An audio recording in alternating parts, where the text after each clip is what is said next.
Yes,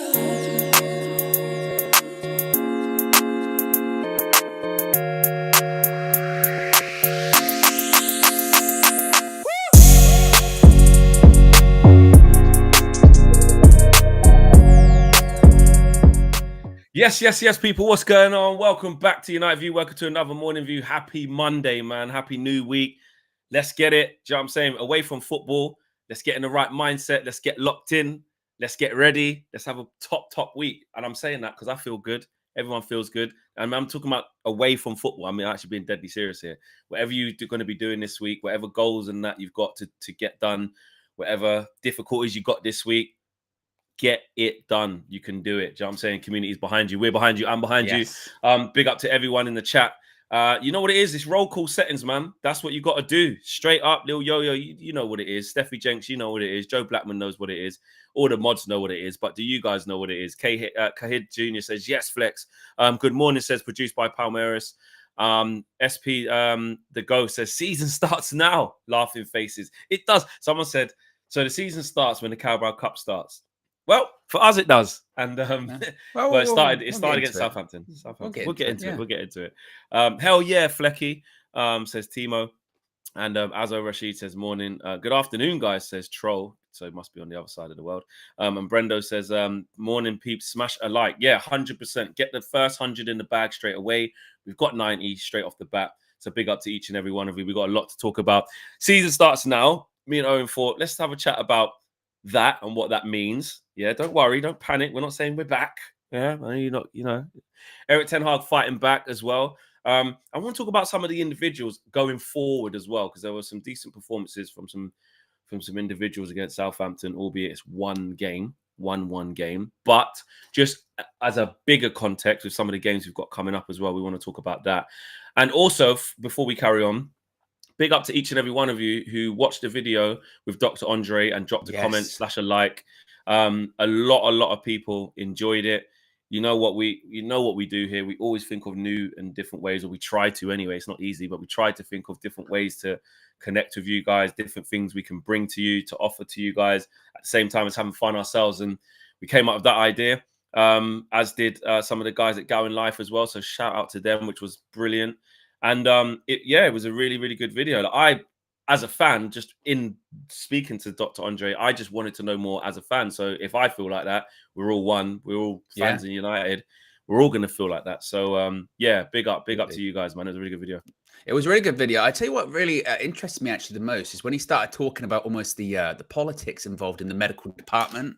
When he was sort of going like, well, you've got these external pressures of like, all right, the moment he goes down, when's he coming back? And he was basically sort of saying, well, you try and have as much of an educated guess as you can, but there's only so much you can actually do and how much you can actually sort of predict when they're going to come back. And if they do start on the training pitch, then they go down. You go, is that your fault? Is that the player's fault? Is that the manager's fault? And he was also sort of telling the point of, and I guess this is probably a bit of a deeper conversation of sort of going, you're recovered now, you're done, but it still hurts. Why does it hurt? Well, we don't know. Yeah, we don't know. we don't know. And he's like, if you get someone back and they're fine, you're a genius. If you go back and you go down, you're an idiot. And he's like, sometimes we make mistakes. Sometimes they don't hold up their end of the argument, all that kind of stuff. It's a very, very... Sometimes the player just don't respond to the treatment. They just break down. He was ready. He passed all the tests, mate. And did it all. Yeah. Or also him sort of saying that, sometimes with certain injuries, like they recover, but you never really recover from it. Like that's just gonna be a thing now. You know what I mean? And it's like, well, how do you manage that? So it was a fascinating listen. And something that probably us fans, I've done it myself. The whole like, medical department's rubbish. And you go, what does that mean? What does that actually... and that's the thing. I obviously he's in the doctor's union, but he was honest. Do you know what I mean? And it's like, in our cases, which I tried to say to him, it's like exactly what you just said there, and we just go, the medical department shit. This is all their fault. How are all these players injured? Something must be wrong. But the truth of the matter is, Luke Shaw's been injury prone way before this bad season. Like there's a much bigger context there. Martial was like injury prone from the season before that as well. Like there's a lot of different things. Like Mason Mount's been having a tough time for a couple of years now. His last season at Chelsea was bad for injuries. Bruno Fernandes never gets injured. Never gets injured. Marcus Rashford, he had a little period, but that was like, did he sort his back out properly? Then he went to the World Cup, shouldn't have gone. Or was it the Euros? The last Euros? Yeah, I think it was 2 years ago. the Euros when it was at home. Yeah.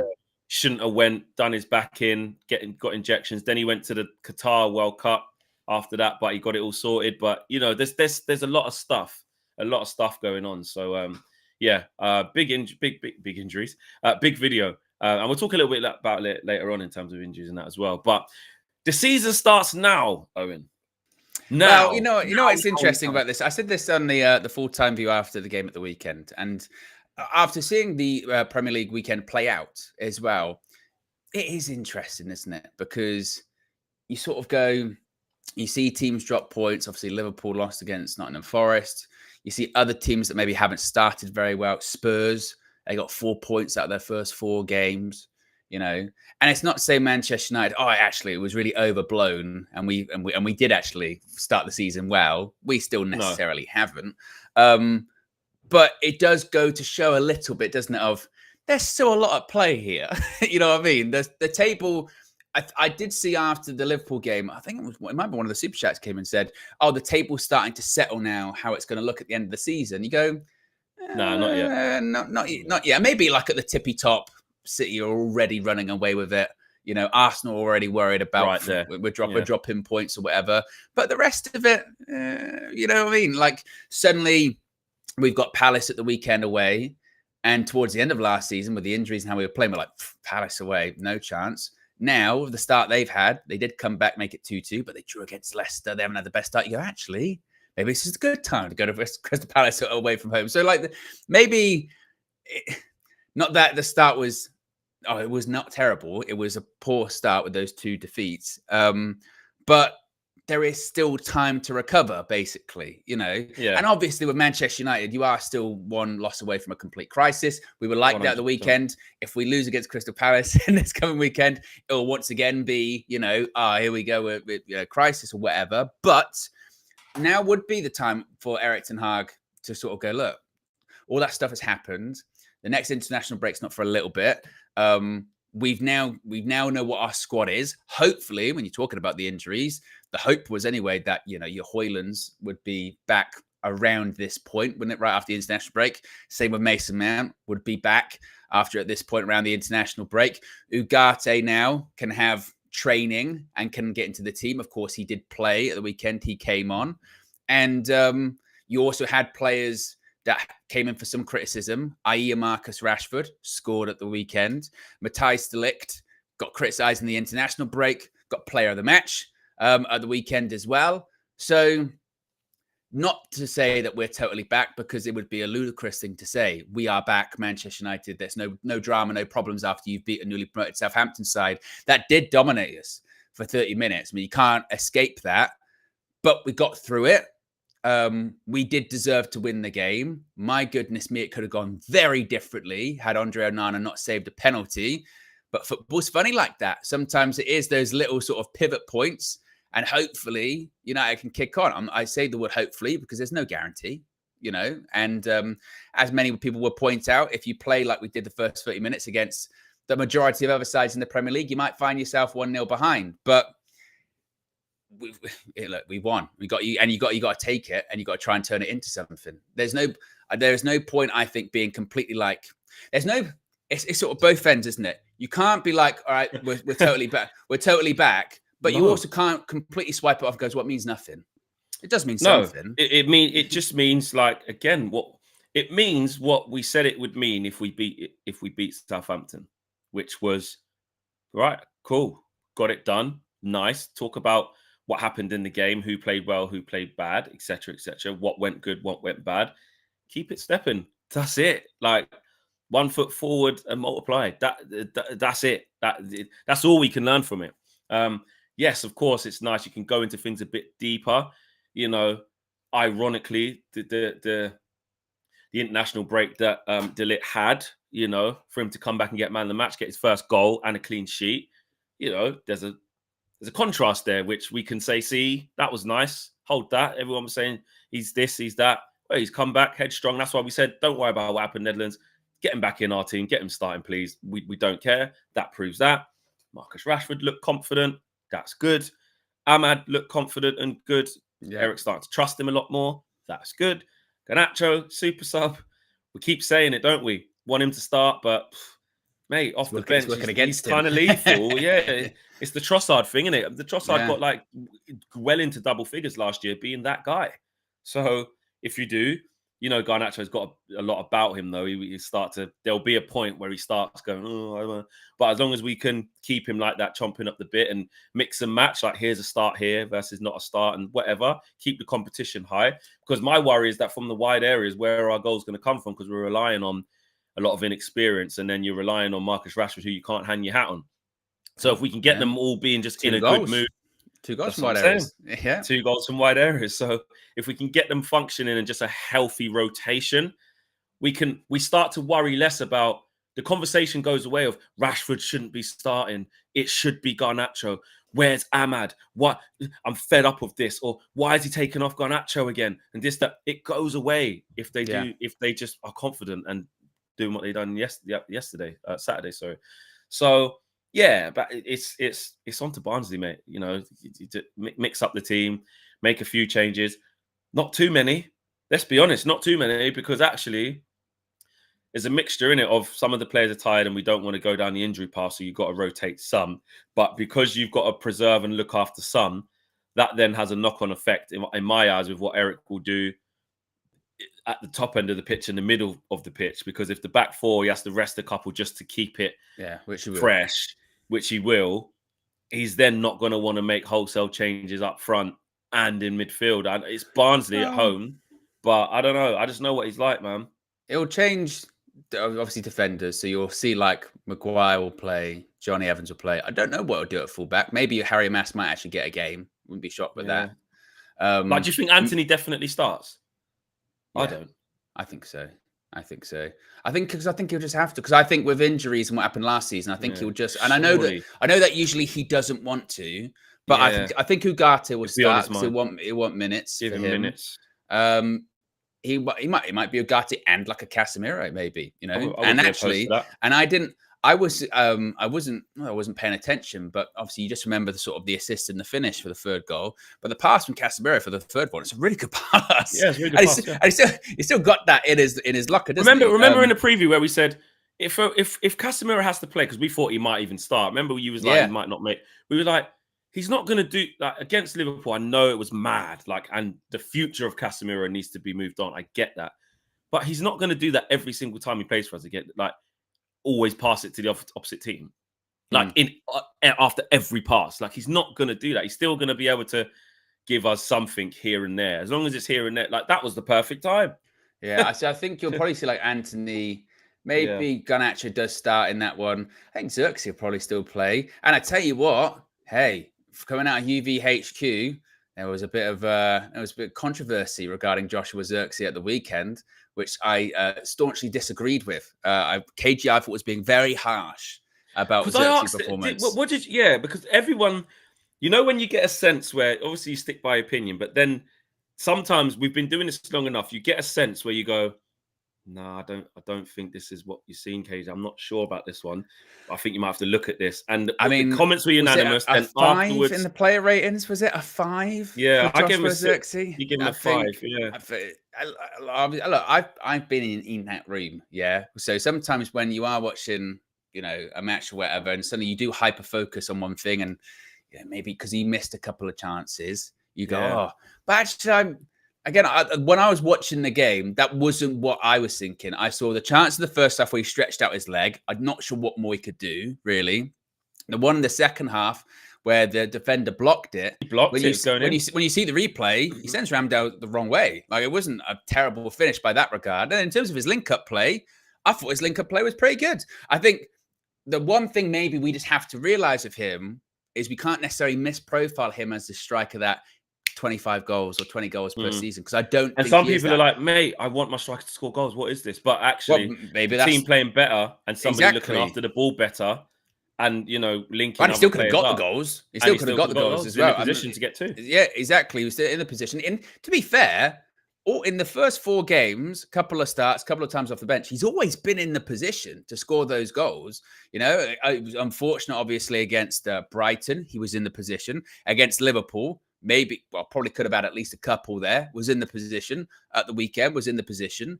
And again, I thought his link-up play was really good, particularly in the second half. The second half, his link-up play was good. And then as far as, you know, missing a couple of chances, he missed a couple of chances, but it's his 4th game for Man United. Like, it will come. I mean, we do. I understand the pressure is high at Man United, and I understand that we've done the whole 2 seasons thing. I totally get that. And eventually, you know, they do have to start going in. But we have to be, I think, really, really, really careful with a young player that we've brought in that even just generally doesn't have the best scoring record anyway. And then our expectation is, right, you're at Man United now. You're going to score 25 goals. And by the way, if you haven't in this first 4 games, you are a flop. You are a dud. It's never going to work out at Manchester United. And it's like, we won the game. He's getting in the position. Chances will come when Højlund gets back in as well. I'd be interested to see how he fits regarding that anyway. And I thought he did fine. Like, again, it will come. So I don't know. I didn't necessarily think it was a 5 or anything like that. And like I said, I thought second half, we were much, much, much better. Now, granted, it is Southampton, and because they were 2-0 down, they started to try and stretch the game a little bit, so we had more space. And obviously, once they went down to 10 men.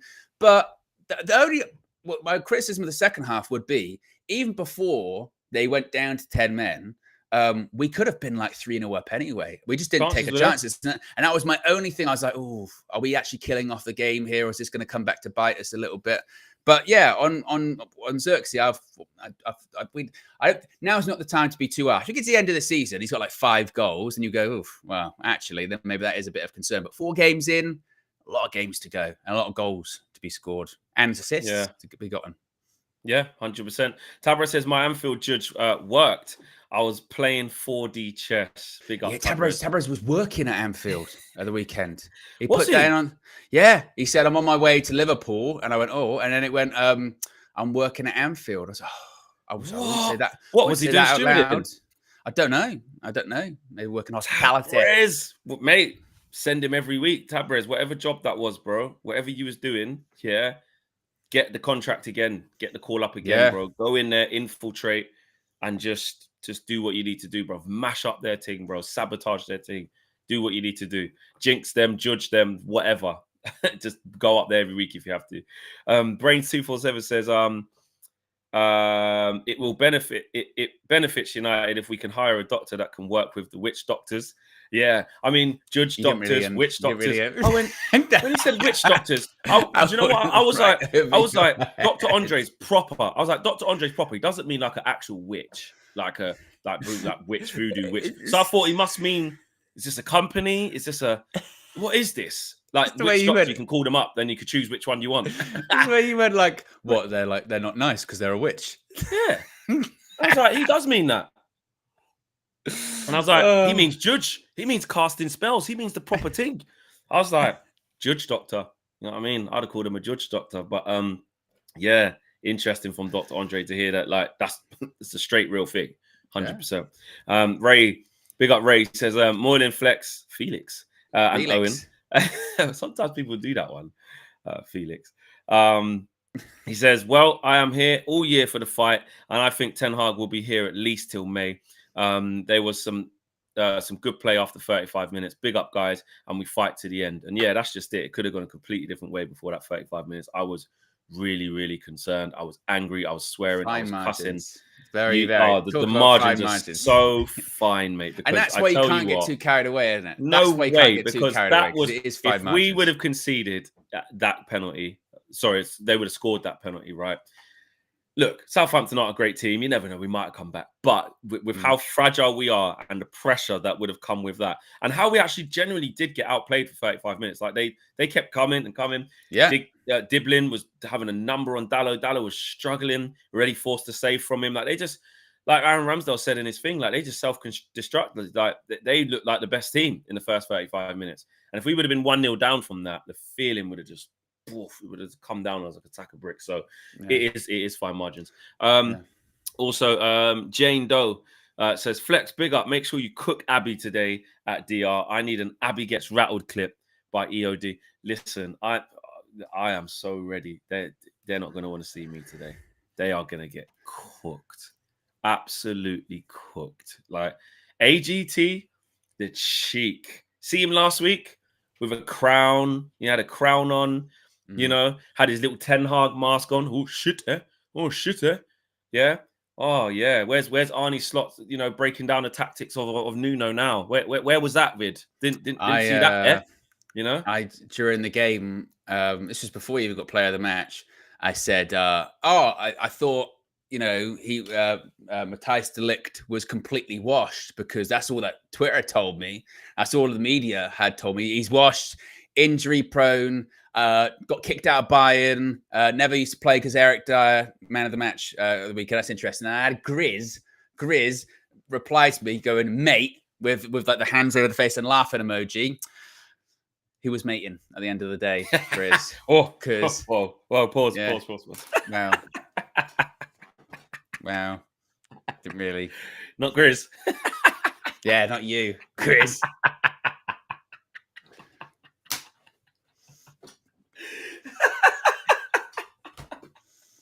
Yeah. Eggs on your face. Who's embarrassed now? Oh my days, football. Why is it like this? It could. Do you know what? Yeah, it's just so. It's just so like Grizz. What? You better watch out because we are come for you.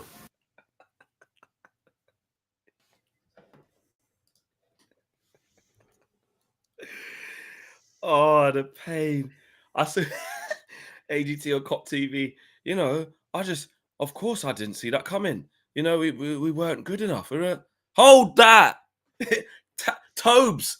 Tap in Tobes. I told him. I said, listen, no matter what, you won't have enough to trouble Arsenal. You ain't got enough. See him raging on their watch along, trying to fight Saeed. Oh, and that's everyone. Yeah, but I don't mind Danny Murphy. Yeah, I don't mind him. Oh, yeah, it was mad what he was doing. Yeah, I love Danny. Well, they had a lot of players on international duty. You taking the piss? Who hasn't? Who hasn't in all of these? Forest had 13. Yeah, and that is when you do get into like the media agenda and what have you. 100%. Yeah, because the amount of excuses and deflections they got for losing, which was they had players on international duty, Arnie Slot, well, they still play good stuff. Oh, and they only signed one player in the summer and he's injured and this, that, and the other. And you go, no, you just lost for the first time since 1950 something. Okay. Nuno wasn't even alive, pal. Yeah. And it's madness. Now they want to bring up international duty. We couldn't even play our new signing because he got back on Thursday with a fever. Oh, honestly. And he still came on. He still came on and got a bloody knee after like 10 minutes. Did he? Good. Yeah. Ugarts. I was just about to say that. Ugarts, warrior. Yeah. Space and I says that when Euro comes back, what will our defense pick? What will our defense be? Options. Options. Yeah. That's what it'll be. Yeah. Options. I think because by then to now, De Ligt and Maguire will be, De Ligt and Martinez, providing nothing bad happens, they will be the two. They will be the main two. I think we knew that already. We sensed that already. It made that decision easier once Euro did get injured.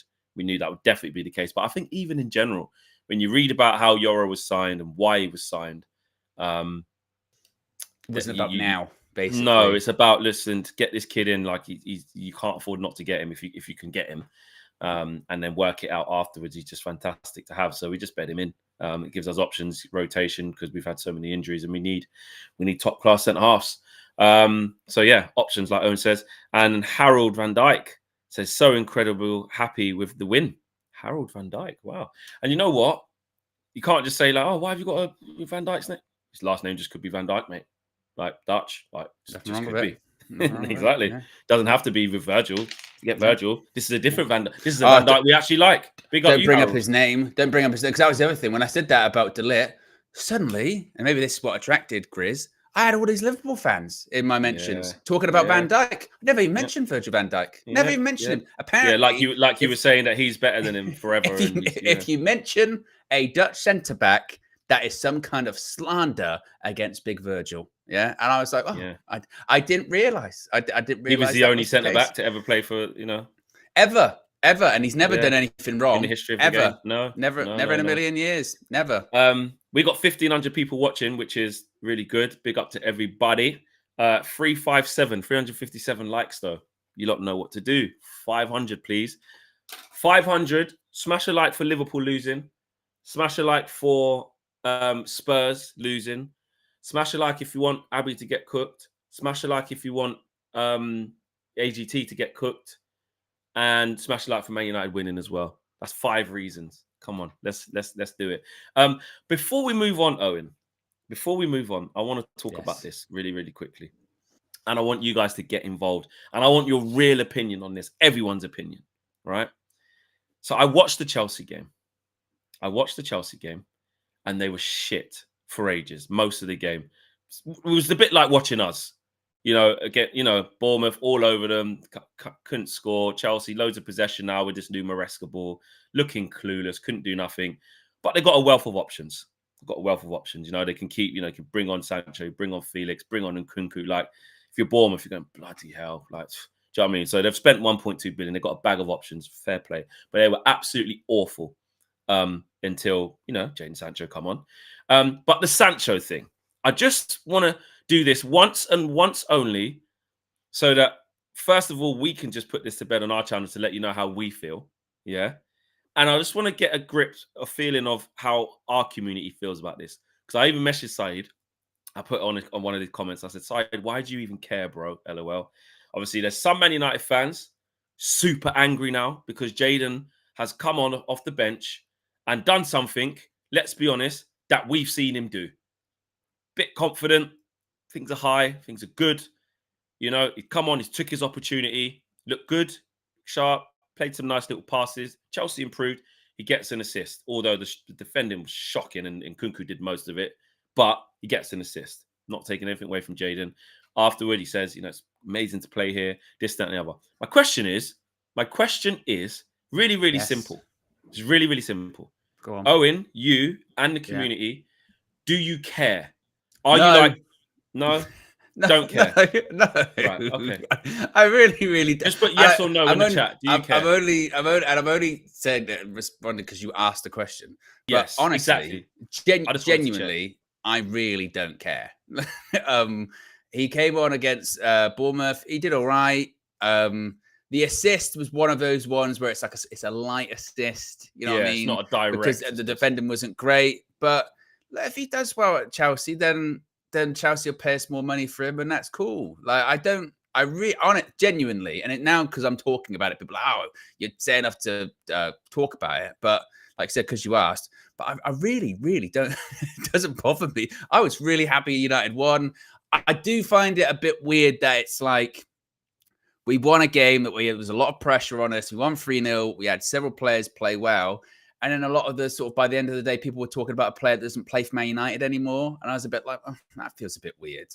But honestly, like, again, really, I don't care. And then there was this stuff about he put something on Instagram and then Bruno sort of said to him, get smiling again. And people were outraged by that. Honestly. Oh, I didn't see that. Really, really, who gives a shit? Like, I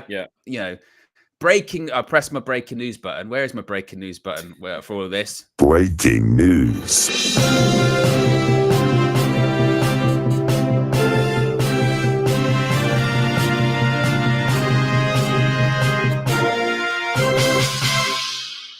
Players are friends. Co-workers share nice words with each other. Former co-workers share nice words with each other. Like, who cares? Yeah. It does not bother me. We know he's got friends at Man United. Like, Marcus Rashford is one of his best friends. He came back and they were jogging around the pitch together immediately. Like, it's a different world, isn't it? It's a different world than what it used to be. Like, if it was, if it's before a game or whatever, then you go, oh, come on, about that. But honestly, like, The guys in the squad will be happy for him. Who Okay, cares? I'm glad you clarified that. I only wanted to do it because I just saw a lot on social media on the Saturday night, which I knew, and actually I predicted Jadon Sancho would play well. I said to Matisse, because Matisse was like, "What do you reckon? Like how?" And I just summed it up for him. I said, "Jadon is a player with ability. If you give him confidence and tell him he's the man, he'll do all right." And until, in my opinion, there's some hardships and there's some difficult things to do. So in Chelsea, it's quite volatile. I think I said, but if he get the best thing for Jadon is that if he can get in there early, get a run of 4 or 5 games where he is the man and do well, then he'll be fine. If it starts going, you get taken off or you don't start or this, that, and the other. So Neto didn't do much. So that gave Jadon a chance. Then now he came on and done that. So now he'll keep starting on the left for a while.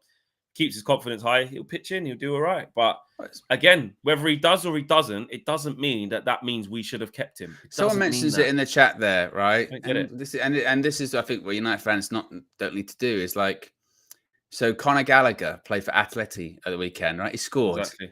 Are you going to have like a 20-minute discourse about, oh, wow, Exactly. he scored for, like it just, but Exactly. we do this with every player when they leave, you know, like with West Ham, haven't had the best start to season. They're not really talking about Wan-Bissaka at the moment, are they? Now, if West Ham were like 4th in the league, they'd be going, exactly. Wemby. Well, Exactly. what's going on there? Joe Cole would be saying his things. What do you be said about Wan-Bissaka flex? Yeah.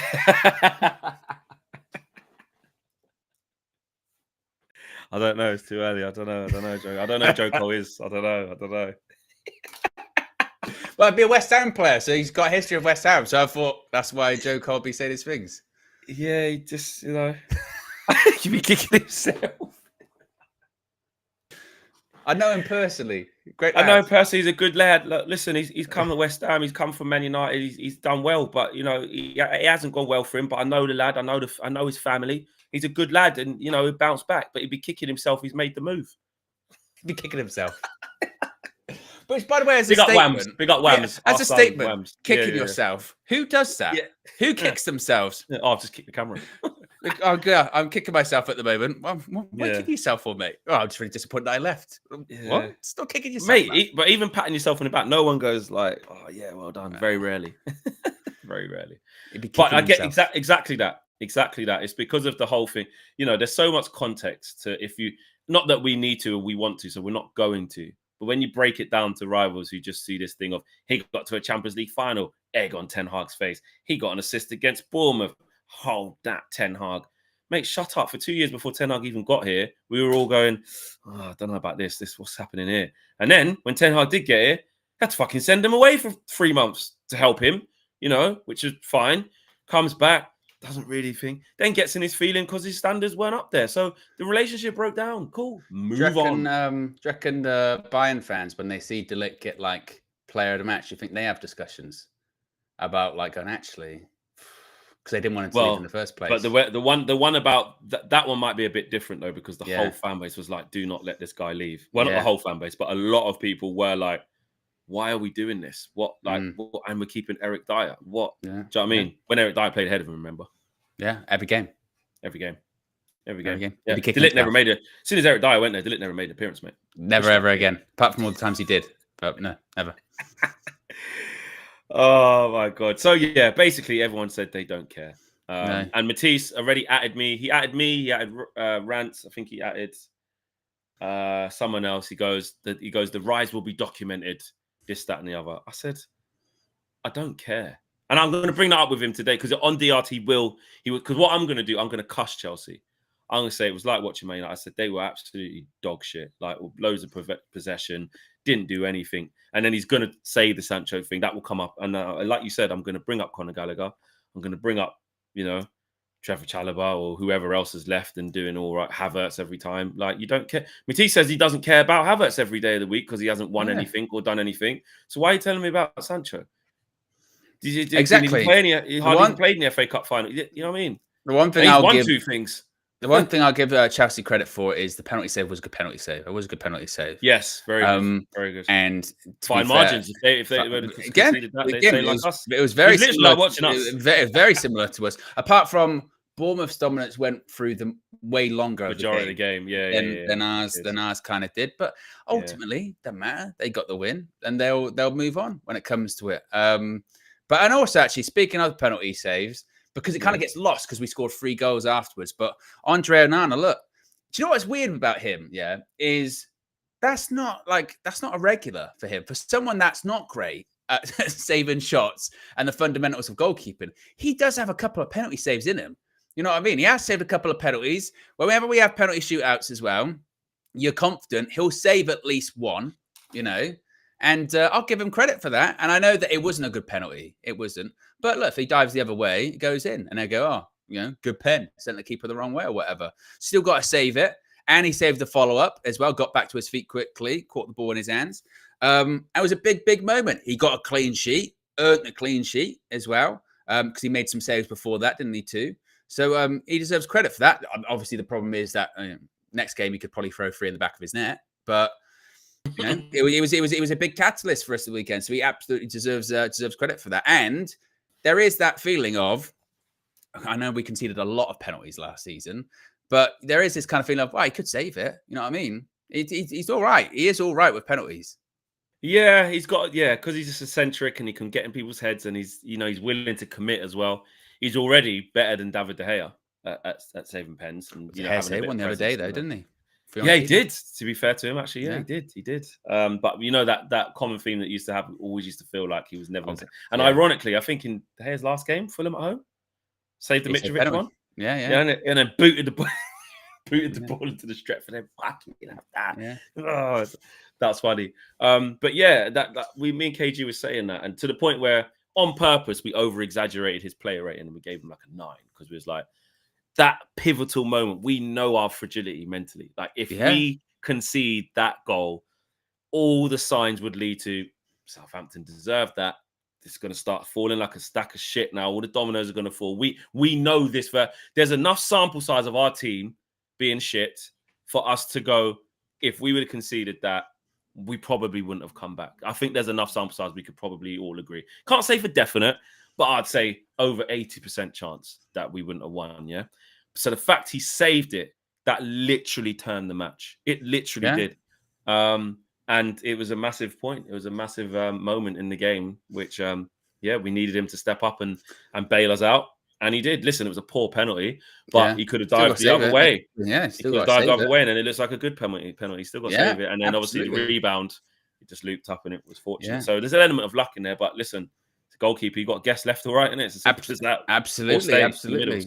No doubt about that. And it's funny how things can turn a little bit with that kind of stuff. Because I remember the beginning of last season when Spurs, they just signed Vicario. I remember a lot of the discussion was, look at this, and Spurs have signed this keeper from Italy, and he's great and he's doing very well. And now there's a lot of talk around Vicario at Spurs, isn't there? Going, he basically, every time there's a corner, he shits himself. He doesn't come up for crosses, or he just flaps at stuff. And not to say that Onana's a lot better when it comes to sort of crosses, because Onana's already like punched a couple of people's heads off when it comes to that.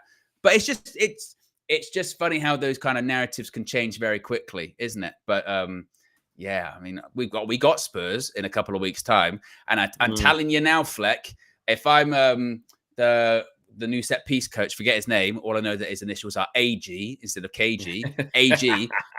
I'm telling you now, Fleck, he must be saying, right, when we get a corner, get on it now. Put it on that goalkeeper, because he's not coming out for it. Put it in the 6-yard box. He will not be coming out. If he does come out, he's going to be flapping around all over the place trying to get it. And if you would say to Matthijs de Ligt, because I remember when you spoke to Ajax over the summer about de Ligt, one of the things he did say, didn't he? Went, he'll get you some goals. He was like, he'll get you some goals. He's not bad in the end.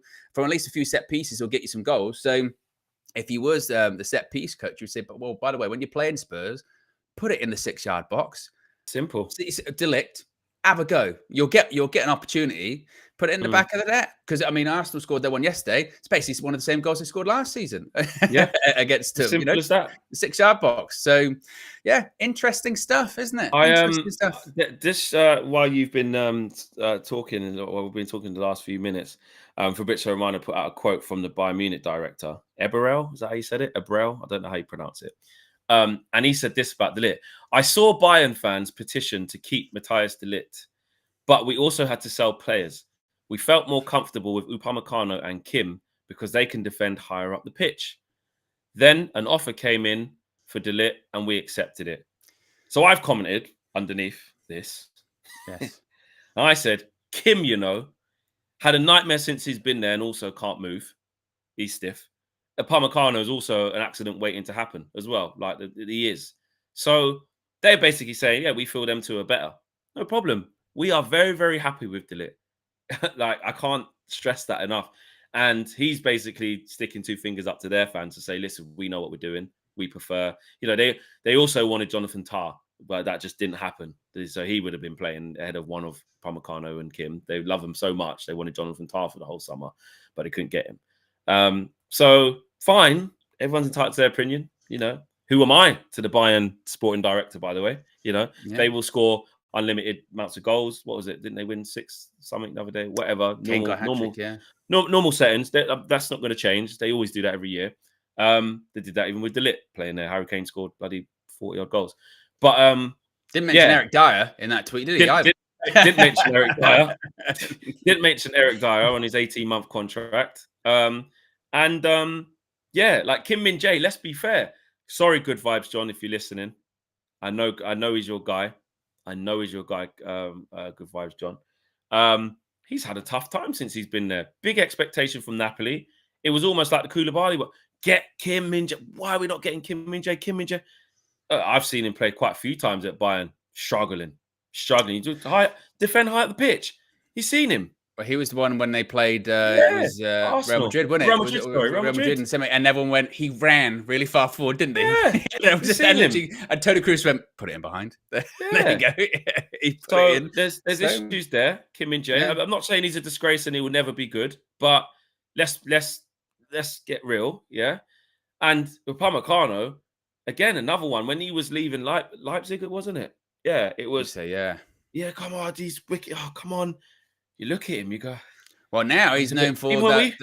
He's that commentator was calling Upper Maguire, wasn't he? That was the whole thing. Is it? They called him Upper Maguire. Yeah. Well, see? And also, you have to see through what that quote is. Like, he has clearly had pressure put on him. People going, like, again, as I mentioned, he's just got player of the match the weekend, and Bayern fans didn't want him to leave, so they go, why'd you sell him? And he has to now defend it and be like, well, higher up the pitch, rah, rah, rah. And it's like, all right. Because I'm not a Bayern fan, but if I was, I'd be like, I don't know about that. You're trying to sort of save a bit of face here. But and it also, if I'm Vincent Kompany, I'm like, well, why did Vincent Kompany tell De Ligt that he was his number one defender then? But these other ones are better defend high at the pitch. I don't know. I just don't get it. And again, I'm not saying like these players are terrible, but we've got a very good centre back, guys. Like for a really, really good price. Like if anyone tries to, not that you guys don't know it, but if anyone tries to infiltrate in moments of, yes, he did get skinned by Kyle Walker-Peters, sorry. Anyone can get skinned. It happens to every single top centre half there's ever been. Obviously, it happens few and far between. So that happened once, but we still have a very good defender on our hands.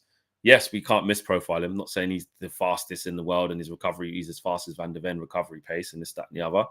But he is a very good, competent centre half, and we got him for a really, really good price. So don't let anyone, including the Bayern director, don't let him tell us different. We know what we got. And he's a leader. He's a leader as well. There was a reason he was the captain of Ajax when he was like 17, 18 years old. Saw his post-match interview. He speaks very, very well. In terms of two centre-backs, obviously we lost Varane, who maybe wasn't like the most vocal of leader, but he's a leader in terms of stature and performance. Hey, De Ligt's a leader as well. And that pairing of Martinez and De Ligt, as long as you keep them fit, hopefully that can blossom into something really, really good. Like you said, I'm very happy with that business. I'm not going to let outside noise and Twitter accounts or media try and there's the word gaslight has been used a lot recently, hasn't it? But that really is what that is around De Ligt, is a lot of external people outside of sort of the Man United fan base basically trying to convince you that he is not good. Even though had he signed for any of these other clubs, you know they'd be saying, "Oh, it's a great bit of business," especially for the price that we got him for. And obviously, yeah, they had the best time on international duty, but even that was really overblown, really overblown. And it was like, okay, whatever. Like I saw what's he called? The European lad. There was the Twitter one. He was going in on Delete in the week, yeah. And then when he came off for the weekend, he went, "Yeah, he's been taken off. What a warrior!" I'm going. Full on Don Robbie when that's happening. Full on Don Robbie. I was like, no, wait a minute. Wait. I was like, the whole international break, you're saying how shit he is. And now he goes off and it's like, what a warrior. Oh, very interesting. And the problem is people don't see the second tweet. They only see the first one. And then you just remember when you said how rubbish he was.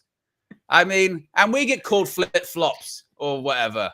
Disgraceful. Disgraceful, mate. Where is Kenny again? Disgraceful. Absolutely disgraceful. Poor. Yeah. Poor. And I mean... Poor. And I mean poor. Kenny the GOAT. Yes. Yeah, it's interesting, isn't it? Again, we know where we're at. We know there's a long way to go.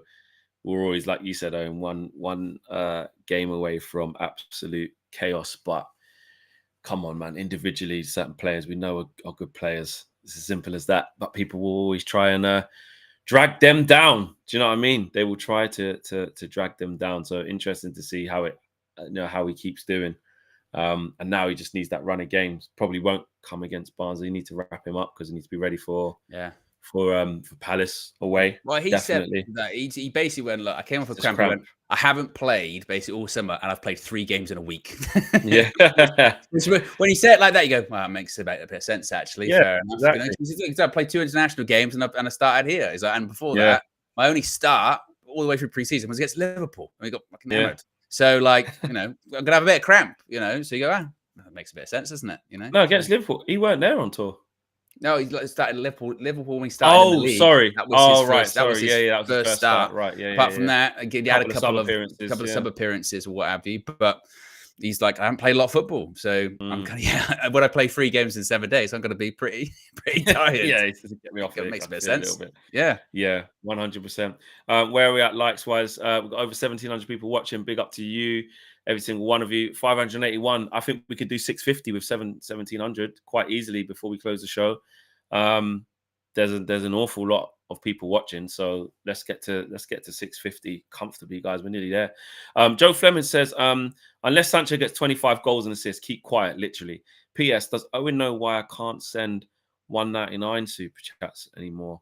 Given he's a bit of a technology whiz. Yeah, Owen, you are. No idea. I don't know if that's a new YouTube thing. Have we got anyone? Well, Tabarez put in a £2 one earlier on, so it might just be something on maybe you can't do 199. Maybe try. Is it the same? Yeah, same currency as pound. Maybe do two. Not now. Not saying you have to do it now, but the next time you ever do one, Joe, just try £2 instead of 199. Yeah, maybe that's why. Maybe that's why. Yeah. If not, maybe try reinstall £200. Yeah, or maybe just grand, something along those lines, maybe, something like that, maybe. I don't know. Joe Blackman says £2 now. Lucky MUFC says I have the option for 199. Don't know, maybe refresh your app, check for an update or something. Double R says Onana saved the pen. I was amazed. We scored from a short corner. I was shocked. Then Rashi scored. I immediately left to buy a little lottery ticket. This is my donation from the winnings. Big up to you both. $10 in there. So you won what? Your donation because you've got a winning ticket, or just because you're just in a good mood? I'll tell you what, the corner that we did, it was a well worked corner, And to be fair, the Rashford goal was a really good goal. I mean, initially when it first happened, you went, "Oh, was the keeper a bit unsighted? Was it one of those?" But actually, when we watch it back, it's just a really good shot. It's a really good goal. It's through people and around a few other people. It was amazing to see his body language after that, because he went in and it wasn't like a big like a lot came out of him celebration, but you could literally see him physically sort of go. Like you could see, because he hadn't scored since March. I know. I didn't realize that when KG said that. I was like, "Holy hell, I didn't realize." 6 months, and I know there's a period of time there in the summer, but still, you go since March. You go, my goodness me! And look, a lot of criticism of him. First, he has deserved an assist or two thus far this Yeah, he season. has. And you do hope that, he can sort of kick on with that because Ten Hag's going to play him. I'm just glad that now when he does start in the next game against Palace, because he will, at least there's not as much pushback because it's like, well, we can understand why he starts because he scored in the last game, So, yes, very good. Happy with that. Yeah, I agree with that. That is, with the celebration, sometimes you never know what you're going to get with Rashi in terms of like the celebration can just be quite muted.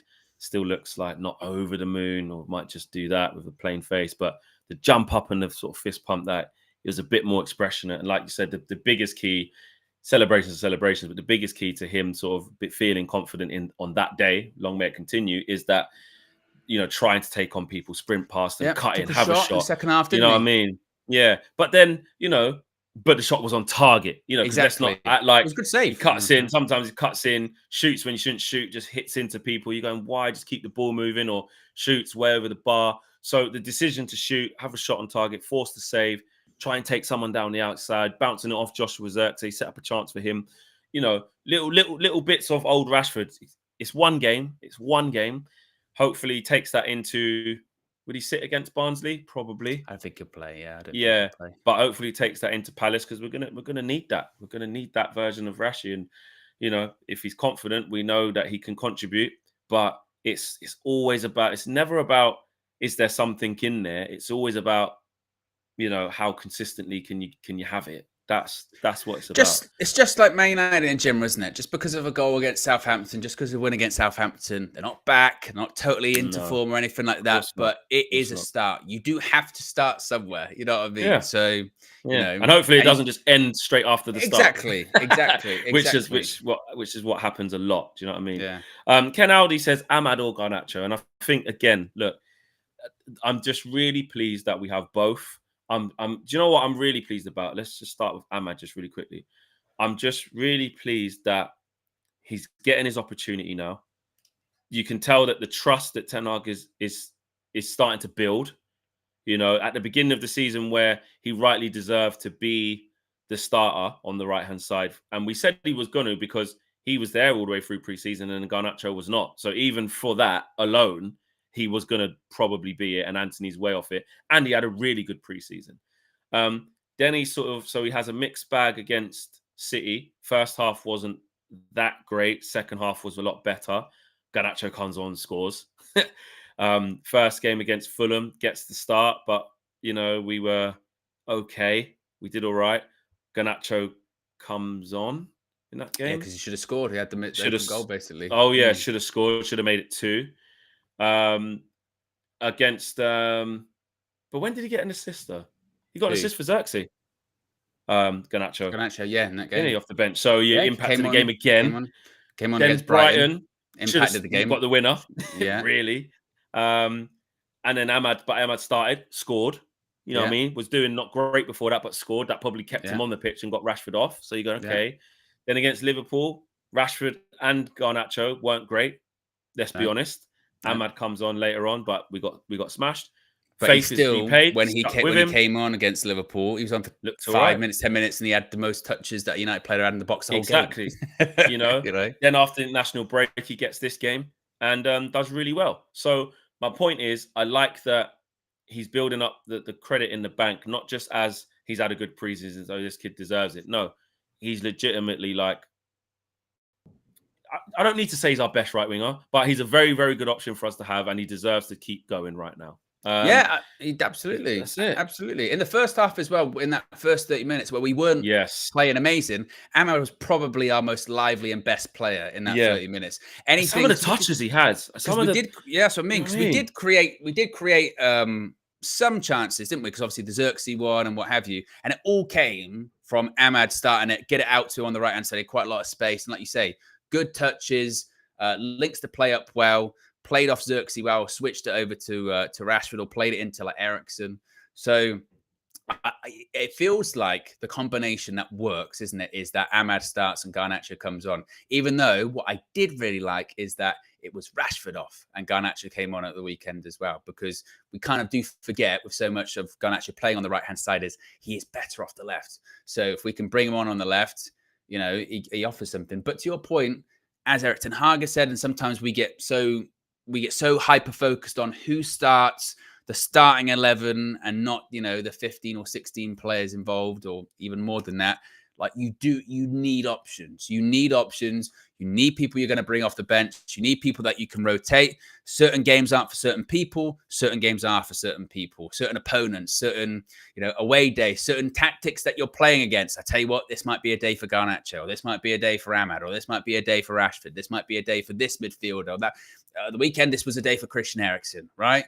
When we were all very shocked by that. So you need more than 11 players, but like you said, I'm glad that we've got those options, and it feels like at this point, it could change very quickly, but it feels like at this point, doesn't it, that right hand side at the moment, it's Ahmad's spot, and Garnacho can kind of have any of them wherever he comes on, or if he does start, he could start on the left, he could start on the right. You don't really know, but it feels like if you were going to say who is the starting right winger for Man United, like the natural right-sided winger, you would say it's probably Ahmad at this point. Yeah, and the balance that he gives, and do you know what it is? When you've got someone like Rashford on that side and someone like Garnacho, they're both really, really direct, aren't they? And they both want to run heaps. They both rely on a lot of, you know, explosive they are runs. Different. They are different. Exactly. Yeah, even those two are different. But like Ahmad is the chalk and cheese to both of them. Like, not just because he's left-footed, but the way he wants to play the game. Yeah. Really close control, really patient in build-up, releases the ball early sometimes delays it for the right time, waits for the overlap. He plays the game. He's much more interested in what is the right pass and the right decision over, let me get past my man, let me do a madness, let me... Do you know what I mean? Which, again, and then again, if he does need to do that, Ahmad, he can also do that. Yeah. Not afraid to go down the right-hand side, something Anthony cannot do. When he cuts in on his left, he's deceptively strong as well. You know that, you know, your offside from your strong foot is usually your strong side for holding people off, the opposite to your foot. And like, he has that, like his right side of sort of protecting and shielding the ball, even though he appears quite small, is really strong. I remember, again, so you're saying he's as good as Saka now. But what I'm saying is, one thing you notice about Saka is that his ability to like maintain possession under pressure and absorb contact and not just bundle over or get pushed off the ball.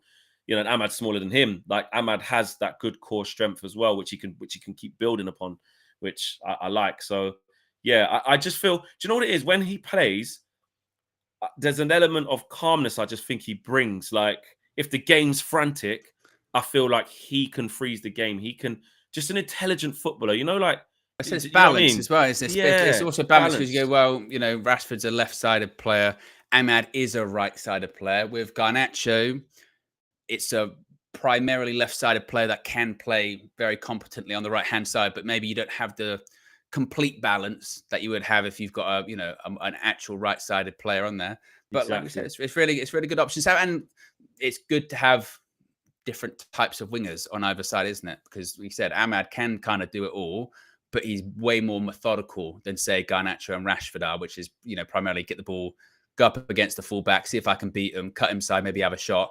Ahmad can do that, but he's also, like you say, looking for, can I actually just slide someone in? Can I actually slide a midfielder in? Can I link up a bit better? And actually, another thing, Ahmad, he's very good on set pieces. I would like to see him take more set pieces. Well, you could tell in the first few games when we were playing, he was taking them over Bruno from the left side.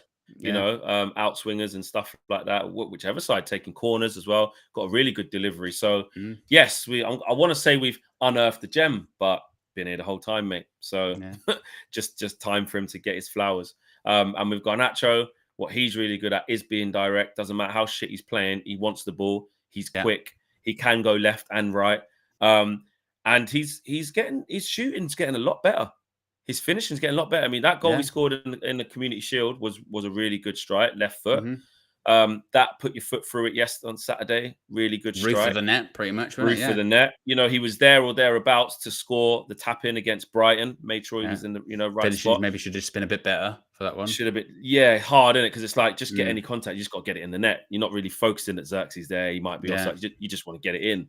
And then against Fulham, obviously Rashford did pass it a bit behind him, but also he should still score. So it's a bit of a mixed bag, but he's improving. You can see that Garnacho is getting better, and he's refreshing and just needs to be used accordingly and not heaped a load of pressure on. So I'm very pleased. So Ahmad versus Garnacho, don't need them to verse each other. Just need them to just keep doing what they're doing. I really like them, but I do want Ahmad to continue this situation on the right hand side, because I like it. 682 likes as we close the show. I think you guys can take us to 700 as we say goodbye. What have we got for the rest of today? Well, we'll have a preview going out for the Barnsley game. Check that out this afternoon. We'll go through some of the players we think should come in, what we think Erik ten Hag should do.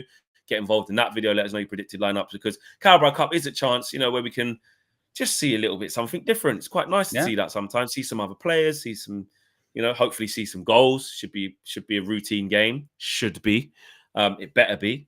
We're looking forward to that. And then, of course, later on, the red carpet, full attendance, I believe. No one's told me that they can't make it. So full attendance. A lot to talk about. As there is every week on the red carpet. I'm sure KG and Saeed will, KG will find a way to, 3-0, mate. And maybe this Sancho loving as well. I think KG will have a lot to say about that. Yeah. Alice has got her first win as well. Alice has got her first win. Yes, exactly. So, yes, big up to everyone there. So, make sure you guys tune into the red carpet later on tonight, 7 p.m. We're out of here. Thanks for watching. There you go, 698. We're nearly at 700. Get 700 likes on the way out. Did you miss a super chat as well? Ahmad's clear of Garnacho. Brings much more to the team, says International. Interesting. Yeah, I mean, listen, it's all about opinion. And long may it continue that both of them are doing well. We're out of here, guys. Take care. Peace.